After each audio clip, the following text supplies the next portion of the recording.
Li gundê Şêxanê Payî Zavaya Wanê ji ber hilberîna mermerî û rûxandina 25 govan gundiyan bertek nîşan da û piştre jî leşkeran müdahale kir û gule berda hewayê. Di encamê da hin kes hatin birîndarkirin û 4 kes jî hatin desteserkirin. Di dema bûyerê da dîmenên müdahaleya leşkeran li ser medya civakî hat parvekirin û di demekên da mijarket rojevê û bû sedema bertekan. Li ser bûyerê em çûn gundê Şêxan û gundiyan wiha behsa bûyerê kir. Bêjmete sed cemsê esker girte serserê wan gova wan ew ji hemê xirake hemê peyşan kirin. Hemê yexsî kir şivya Filistînê lê kir.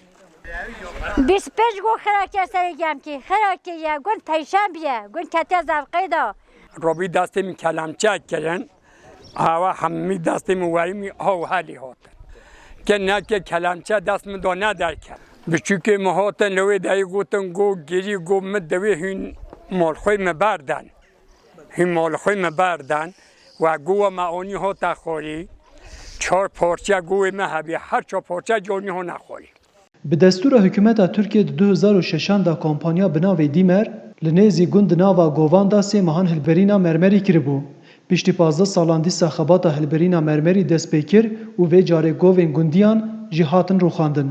Yani Dîmer mermer, Dîmer firmavînê hat pêş deber devletê yani. Yani hat gov xira kirin, piştî gov xirakî dakene nava gund. Millet gu besê de gov xiraki hemî nav gund dibîn. Millet pêşîwê girt.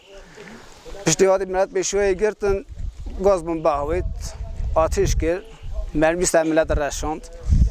Mermî ser millet reşand. Gelek zar hemî baymış bîn, kene derve. Yani rezalet zû, heqaret zû hate kinî wê gundê.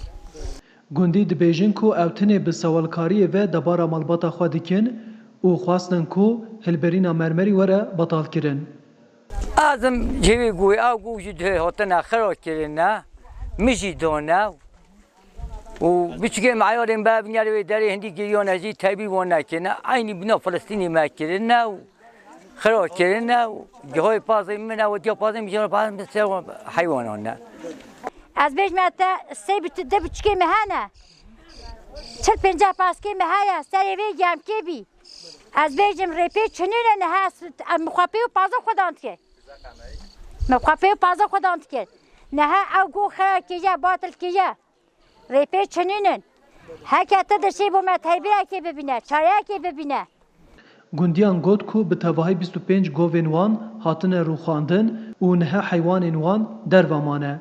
Her wiha wan daxwaz ji karbidesta kirin ku ziyanên wan ji şûn ve were dayîn û govên wan werin çêkirin.